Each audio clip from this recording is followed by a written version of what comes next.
Hello दोस्तों, आप सभी का स्वागत है आपके अपने यूट्यूब चैनल नॉलेजपुर में। आज के वीडियो में फिर से मैं आपके लिए लेके आया हूं इतिहास के 5वें अध्याय के कुछ महत्वपूर्ण प्रश्न। इतिहास का 5वां अध्याय है अर्थव्यवस्था और आजीविका। इसी के आज कुछ हम बहुत ही ज़्यादा वीवीआई प्रश्न को आपके साथ डिस्कस करेंगे। यहाँ पर जो भी प्रश्न आज मैं लेके आया हूँ आज के वीडियो में, ये सभी प्रश्न कई बार प्रीवियस ईयर में पूछा गया है और संभावना है कि आपके आगामी बोर्ड एग्ज़ाम यानी 2022 के बोर्ड एग्ज़ाम में आपको भी यह प्रश्न देखने को मिले। तो आप इस वीडियो को शुरू से अंत तक देखिएगा, 100% आपको समझ में आएगा।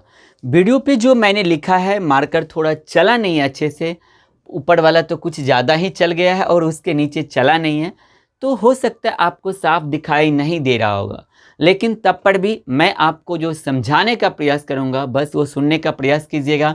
100% ये सभी के सभी प्रश्न आप इस वीडियो को देखने के बाद आप अपने से अपने शब्दों में ज़रूर लिख लीजिएगा, ठीक है। बिना देरी करते हुए चलिए शुरू करते हैं हम आज के वीडियो को।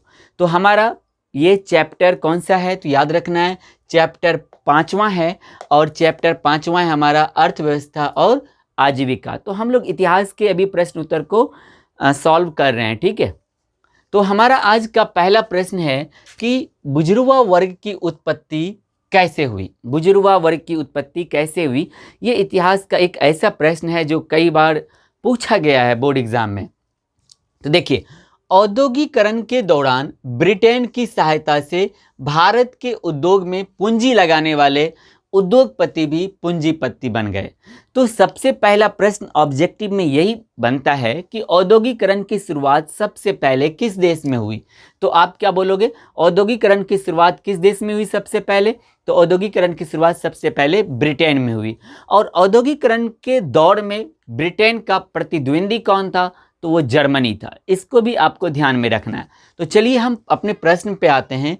तो औद्योगिकरण के दौरान ब्रिटेन की सहायता से भारत में भी भारत के उद्योग में पूंजी लगाने वाले उद्योगपति भी क्या बन गए? पूंजीपति बन गए। यानी जो ब्रिटेन के उद्योगपति सब जो थे, जब उन्होंने भारत में उद्योग लगाने के लिए जब यहाँ पर मशीन यहाँ पर लगाया, जब यहाँ पर हमारे भारत में जब उद्योग फलने फूलने लगा, तो हमारे देश में वो लोग भी वहाँ के छोटे व्यापारी यहाँ के पूंजीपति बन गए।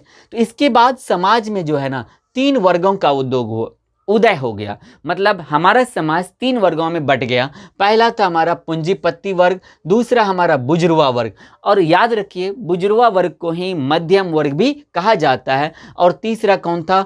मजदूर वर्ग था। और जब भारत में जब राष्ट्रीय आंदोलन शुरू हुआ तो बुजुर्गा वर्ग ने अंग्रेजों के औपनिवेशिक एवं शोषण के नीति के खिलाफ इन लोगों ने बहुत ही सक्रिय भूमिका निभाई थी। अब देखिए, इसको आप कैसे लिखिएगा अपने भाषा में, बुजुर्गा वर्ग क्या है? तो आप क्या बोलिएगा, औद्योगिकरण के दौरान ब्रिटेन की सहायता से भारत में भी उद्योग लगाया गया, और वहाँ के जो व्यापारी भारत में उद्योग लगाए वो सभी के सभी उद्योगपति हमारे भारत में आकर उद्योगपति बन गए, बड़े बड़े, या फिर पूंजीपति बन गए। इनके कारण जब पूंजीपति वर्ग का ज़्यादा दबदबा हो गया हमारे समाज में, तो हमारा समाज 3 वर्गों में बट गया। पहला था एक पूंजीपति वर्ग, दूसरा था हमारा बुजुर्गा वर्ग जिसको हम मध्यम वर्ग करते हैं, और तीसरा था हमारा कौन सा? तो मजदूर वर्ग। जब भारत में अंग्रेजों के खिलाफ राष्ट्रीय आंदोलन शुरू हुआ तो वहाँ पर मध्यम वर्ग ने अंग्रेजों के खिलाफ उनका जो एक औपनिवेशिकरण जो नीति चल रहा था अंग्रेजों का, उसके खिलाफ मध्यम वर्ग ने या बुजुर्गा वर्ग ने बहुत ही सक्रिय भूमिका निभाई। तो इसको आप अपने से इस तरीके से सरल शब्दों में भी लिख सकते हैं और आपको अच्छे अंक मिलेंगे भी, ठीक है। देखिए, हमारा आज का दूसरा प्रश्न है, निरुद्योगीकरण से आप क्या समझते हैं? निरुद्योगीकरण, तो देखिए, तो हुआ क्या था? तो मशीनों के आविष्कार ने उद्योग एवं उत्पादन में वृद्धि कर औद्योगिकरण की प्रक्रिया की शुरुआत कर दी। देखिए, हमको समझना क्या है निरुद्योगीकरण। अगर आप इस प्रश्न को ध्यान से अगर आप पढ़िएगा ना, तो इसी में आंसर छुपा हुआ है। निरुद्योगीकरण का मतलब हुआ कि उद्योग का फलना फूलना, ठीक है। निरुद्योगीकरण से क्या तात्पर्य हुआ? तो मशीनों के आविष्कार ने उद्योग एवं उत्पादन में वृद्धि कर औद्योगिकरण को क्या कर दिया, बहुत ही बड़े स्तर पर बढ़ा दिया। अच्छा, लेकिन भारत में औद्योगिकरण के कारण कुटीर उद्योग भारत में क्या हो गया, बंद हो गया। अच्छा, भारत के इतिहासकारों ने भारत के इसी उद्योग के लिए या भारत के लिए उन्होंने क्या बोला, इसे औद्योगिकरण का उन्होंने इसे संज्ञा दिया या फिर उन्होंने इसे औद्योगिकरण कहा। ठीक है, एक बार मैं फिर से आपको बताता हूं, निरोधीकरण से आप क्या समझते हो, तो आप क्या बोलोगे, मशीनों के आविष्कार ने उद्योग एवं उत्पादन में वृद्धि कर औद्योगिकरण की शुरुआत कर दी। अच्छा, लेकिन भारत में औद्योगिकरण के कारण भारत में जो कुटीर उद्योग पहले से जो चल रहे थे, जहां पे एक परिवार या समाज के 10 या 20 लोग मिलकर जो एक रोजगार चला रहे थे, वो रोजगार औद्योगिकरण के कारण समाप्त होने के कगार पर आ गया या फिर समाप्त ही हो गया कहा जा सकता है। तो भारत के इतिहासकारों ने भारत के उद्योग के लिए इसे किसकी संज्ञा दी, निरोधोगीकरण की संज्ञा दी। क्या आपको अच्छे से समझ में आ गया निरोधीकरण क्या है? तो मशीनों के आविष्कार ने क्या किया, औद्योगिकरण का शुरुआत कर दिया। तो मशीन का जब आविष्कार हुआ तो एक ही दिन में कई हजार वस्तुओं का उत्पादन होने लगा, लाखों में वस्तुओं का उत्पादन होने लगा। तो भारत में जो पहले से कुटीर उद्योग चल रहे थे, औद्योगिकरण की नीति के कारण वो सब कुटीर उद्योग समाप्त होने के कगार पर आ गया। तो भारत के इतिहासकारों ने भारत के उद्योग के लिए ही इसे निरोधोगीकरण की संज्ञा दी। ठीक है, चलिए हमारा आज का तीसरा प्रश्न है, औद्योगिकरण से आप क्या समझते हैं, औद्योगिकरण का मतलब क्या है? तो देखिए, औद्योगिकरण एक ऐसी प्रक्रिया है जिसमें वस्तुओं का उत्पादन मानव श्रम से ना होकर जब मशीनों से होने लगता है, तब हम उसे ही क्या कहते हैं, औद्योगिकरण कहते हैं। औद्योगिकरण से क्या तात्पर्य है? तो पहला लाइन आपका क्या होगा, औद्योगिकरण एक ऐसी प्रक्रिया है जिसमें वस्तुओं का उत्पादन मानव श्रम से ना होकर मशीनों के द्वारा होता है। इसमें उत्पादन बड़े स्तर पर होता है और इसके खपत के लिए एक बड़े बाजार की भी आवश्यकता होती है। औद्योगिकरण नए नए मशीनों का आविष्कार एवं तकनीक पर निर्भर करता है ना। औद्योगिकरण किस पर निर्भर करता है? तो बड़ी बड़ी मशीनें होनी चाहिए जो ज्यादा वस्तुओं का उत्पादन कर सके, उन पर निर्भर करता है। तो क्या यह प्रश्न 3 नंबर का समझ में आया? औद्योगिकरण से आप क्या समझते हैं या क्या तात्पर्य है? तो आप क्या लिखोगे, औद्योगिकरण एक ऐसी प्रक्रिया है जिसमें सामानों का उत्पादन या वस्तुओं का उत्पादन मानव श्रम से ना होकर मशीनों के द्वारा होता है। औद्योगिकरण में उत्पादन बड़े स्तर पर होता है और इसके खपत के लिए एक बड़े बाजार की भी आवश्यकता पड़ती है। औद्योगिकरण मूल रूप से निर्भर करता है बड़े बड़े मशीनों पर, नए नए यंत्रों पर। यही आपका आंसर है। ठीक है, इसीलिए आप देखोगे जब औद्योगिकरण की शुरुआत सबसे पहले ब्रिटेन से हुई, तो ब्रिटेन को भी, जब ब्रिटेन ने अपने देश में जब नए नए मशीनों का आविष्कार किया, यंत्रों को बनाया, तो जब वस्तुओं का उत्पादन बड़े स्तर पर होने लगा तो उन्होंने देखना शुरू किया एक बड़े बाजार को, और इसी वजह से उन्होंने भारत को अपना उपनिवेश बनाया था। इसका मूल वजह जो भारत को उपनिवेश बनाने का था वो यही था क्योंकि उनके यहाँ बहुत ही बड़े स्तर पर वस्तुओं का उत्पादन हो रहा था। तो उन्हें कहीं ना कहीं उनको बेचना था, बाजार चाहिए था, तो उन्होंने भारत को ही अपना बाजार बनाया। ठीक है, तो मैं उम्मीद करता हूं कि यह भी प्रश्न आपको क्लियर हो गया। हमारा 4 नंबर का प्रश्न है कि स्लम पद्धति की शुरुआत कैसे हुई? स्लम पद्धति का, तो स्लम का आप ऐसे आप समझ लीजिए, आप जो शहरों में जाते हैं, शहरों में जो आप देखते हैं बड़ी बड़ी बिल्डिंगें होती है और उनके ही एक छोर पर, शहर के किसी एक छोर पर आप देखते हैं कि लोग झुग्गियों में रहते हैं, छोटे छोटे घरों में रहते हैं, टूटे फूटे घरों में रहते हैं। तो उस एरिया को ही स्लम का संज्ञा दिया गया है। उस एरिया को क्या कहा जाता है? स्लम कहा जाता है। तो एक्चुअल में हमको वही समझना है। तो स्लम पद्धति की शुरुआत कैसे हुई? तो औद्योगिकरण ने स्लम पद्धति की शुरुआत की थी। क्यों? अगर मान लीजिए उद्योग नहीं आता तो बड़ी बड़ी मशीनें लगती नहीं, और बड़ी बड़ी मशीनें जब नहीं लगती तो नगरों का विकास होता नहीं, और जब नगरों का विकास हुआ, उद्योग वहां पर लगाया गया, तो लोग गांव से मजदूरी करने के लिए शहर गए। तो वो वहां पे तो बड़ी बिल्डिंगें बना नहीं सकते, उनके पास इतने पैसे हैं नहीं, तो उनको कहीं पर रहना है और ड्यूटी करना है अपना, तो वो छोटे छोटे घरों में रहते थे। तो उसी घरों को ही हम लोग स्लम कहते हैं।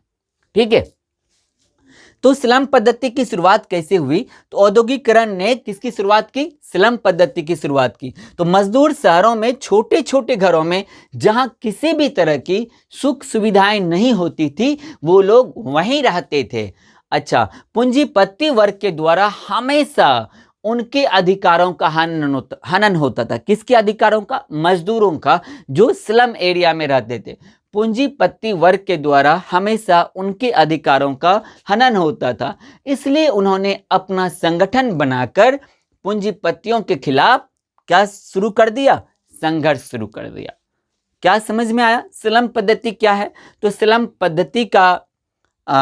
पद्धति की शुरुआत क्यों हुई? तो औद्योगिकरण के कारण हुई। तो औद्योगिकरण ने ही स्लम पद्धति को जन्म दिया। मजदूर गांव से काम करने के लिए जब शहरों में जाते थे, तो वह शहरों में फैक्ट्रियों में काम कर कर कहीं एक छोटे मोटे घरों में रहते थे, जहां पर कोई भी सुख सुविधाएं नहीं होती थी। पूंजीपति वर्ग के द्वारा हमेशा उनका शोषण होता था, और अंत में आकर इस स्लम एरिया में रहने वाले लोगों ने भी अपना एक संगठन बनाकर अपने अधिकारों का मांग रखना शुरू कर दिया। ठीक है, तो इसमें कोई दिक्कत आपको नहीं आनी चाहिए। हमारा आज का 5वां प्रश्न है, कोयला एवं लौह उद्योग ने औद्योगिकरण को गति प्रदान की कैसे? मतलब कोयला और लोहा ने औद्योगिकरण को गति प्रदान की कैसे? ठीक है, देखिए, तो आप क्या लिखिएगा? उद्योग की प्रगति कोयले एवं लोहे के उद्योग पर बहुत अधिक निर्भर करती है। क्यों? क्योंकि लोहे से आप नए नए वस्तुओं का निर्माण कर सकते हैं, नए नए मशीनों का निर्माण कर सकते हैं, नए नए यंत्रों का निर्माण कर सकते हैं, और उन यंत्रों को चलाने के लिए, उन मशीनों को चलाने के लिए आपको कोयले से ही ऊर्जा प्राप्त होती है, जिससे ये मशीन चलाए जाते हैं। इसलिए नए उद्योगों के निर्माण की प्रक्रिया में कोयला एवं लोहा बहुत ही ज्यादा अधिक उपयोगी है। इसलिए हम कह सकते हैं कि लोहा एवं कोयला ने औद्योगिकरण की प्रक्रिया में या औद्योगिकरण की प्रक्रिया को गति प्रदान किया। क्या आपको समझ में आया? एक बार फिर से देखिए, कोयला एवं लोहा ने औद्योगिकरण को गति प्रदान की कैसे? आप बस सिंपल से समझिए ना, कोयला एवं लोहा ने औद्योगिकरण को मतलब गति प्रदान की कैसे? तो आप क्या बोलिएगा कि उद्योग की प्रगति के लिए कोयला एवं लोहा सबसे ज्यादा महत्वपूर्ण या फिर सबसे अधिक जो हमारा औद्योगिकरण निर्भर करता है, वो कोयला एवं लोहे पर ही करता है। क्योंकि लोहे की ही सहायता से नए नए मशीनों का एवं यंत्रों का निर्माण किया जा सकता है, और फिर उन मशीनों को चलाने के लिए जो ऊर्जा उन्हें चाहिए, वो हम कोयला से प्राप्त करते हैं। इसलिए हम कह सकते हैं कि कोयला एवं लोहा ने औद्योगिकरण की प्रक्रिया में उन्हें गति प्रदान करने का प्रयास किया, या फिर उन्होंने उन्हें गति प्रदान किया। ठीक है, तो मैं उम्मीद करता हूं कि आपको ये 5 प्रश्न, पहला बुजुर्ग वर्ग की उत्पत्ति कैसे हुई, निरोद्योगीकरण से आप क्या समझते हैं, औद्योगिकरण से आप क्या समझते हैं, स्लम पद्धति की शुरुआत कैसे हुई, कोयला एवं लोहा ने औद्योगिकरण को गति प्रदान की कैसे, ये 5 का 5 प्रश्न आपका क्लियर हो गया होगा। याद रखिएगा, इन 5 में से कोई एक हो सकता है आपके आगामी बोर्ड एग्जाम में आपको प्रश्न देखने को भी मिल जाए। उनके बाद आप 2 और प्रश्न को थोड़ा सा आप किताब की सहायता से क्लियर कर लीजिएगा कि औद्योगिकरण के कारणों का उल्लेख करें, यानी क्या कारण था कि औद्योगिकरण की शुरुआत हुई, और दूसरा औद्योगिकरण के परिणाम स्वरूप होने वाले परिवर्तन पर प्रकाश डालें। यानी जब औद्योगिकरण पूरी दुनिया में आया तो इनके क्या परिणाम हुए, आपको इसके बारे में लिखना है। दूसरा, औद्योगिकरण की शुरुआत क्यों हुई, इनके बारे में। तो औद्योगिकरण की शुरुआत आप जानते हैं, मूल रूप से कहा जाता है कि आवश्यकता ही आविष्कार की जननी है। लोगों की आबादी बहुत ही ज़्यादा बढ़ रही थी, इंग्लैंड में भी जनसंख्या ज़्यादा थी। सभी जनसंख्याओं को मतलब उनकी जो भी जनसंख्या थी, उनकी आवश्यकताओं की पूर्ति के लिए उन्हें नए नए मशीनों का आविष्कार करना पड़ा, यंत्रों को बनाना पड़ा। तो ये पहला हो जाएगा। ये आप देख लीजिएगा, छोटा कोई हार्ड टॉपिक नहीं है, ठीक है। तो इन दोनों प्रश्न को आप क्लियर कर लीजिएगा। अगर आपसे नहीं हो पाएगा तो आप नीचे कमेंट सेक्शन में कमेंट कीजिएगा, हम अगली वीडियो आपको इसी दोनों टॉपिक पर बना के दे देंगे और 100% आपको समझ में भी आ जाएगा। मैं उम्मीद करता हूं कि आज के वीडियो में मैंने जो भी समझाने का प्रयास किया आपको अच्छे से समझ में आया होगा। अगर आपको किसी भी प्रश्न में अगर कन्फ्यूजन रह जाता है तो आप इस वीडियो को एक बार फिर से देखिए। अगर आपको समझ में तब पर भी नहीं आता है तो आप अपने डाउट वाले प्रश्न को कमेंट सेक्शन में जरूर लिखिएगा, मैं उसे समझाने का प्रयास करूंगा दोबारा अगली वीडियो में, ठीक है। अगर आपको ये पांचों प्रश्न अच्छे से समझ में आ गया तो आप मोबाइल को अब बंद कीजिए, दूर रखिए और इन पांचों प्रश्न को अपने शब्दों में लिखने का प्रयास कीजिए। आप तब तक इस वीडियो को देखिए जब तक आपको अच्छे से समझ में आ जाए। आपको ये सब रटना नहीं है, रट के आप एग्जाम में लिख नहीं सकते हो। अभी आपका अक्टूबर का महीना चल रहा है, एग्जाम आपका फरवरी में होगा, तो 4 महीने तक कभी याद नहीं रहेगा रटोगे तो आप इस वीडियो को देखने के बाद 2 बार 3 बार लिखने का प्रयास करो, 100% आप अपने बोर्ड एग्जाम में भी प्रश्नों को लिख लेंगे। तो मैं उम्मीद करता हूं कि आज का वीडियो में जो भी मैंने समझाने का प्रयास किया आपको समझ में आया होगा। अगर आपको समझ में आ गया तो इस वीडियो के लिंक को आप अपने दोस्तों के साथ शेयर जरूर कीजिएगा। अगर आप कोई social network Facebook, WhatsApp, Instagram ऐसा कुछ भी यूज करते हैं तो वहाँ पर भी अपने दोस्तों के साथ टैग जरूर कर दीजिएगा, उनके साथ आप लिंक भी शेयर कर दीजिएगा। अगर आपको वीडियो अच्छा लगा तो लाइक जरूर कीजिएगा, ठीक है। बाकी इनसे पहले जो 4 अध्याय था हमने उनका भी प्रश्न उत्तर करवा दिया है। अगर आपने वीडियो नहीं देखा है तो आप प्लेलिस्ट में जाइए, क्लास 10th हिस्ट्री नाम से प्लेलिस्ट बना हुआ है, वहाँ पर जाके आप वीडियो को देखिए, 100% आपको फ़ायदा मिलेगा। हम मिलेंगे अगले वीडियो में हमारा जो 6ठा अध्याय है उनके प्रश्नों को लेकर। तब तक के लिए देखते रहिए नॉलेजपुर के और सारे वीडियो को, जो बहुत ही ज़्यादा आपको मदद करेगा आपके आगामी बोर्ड एग्जाम के लिए, ठीक है। तो मिलते हैं अगले वीडियो में, दीजिए मुझे इजाज़त, तब तक के लिए जय हिंद, जय भारत।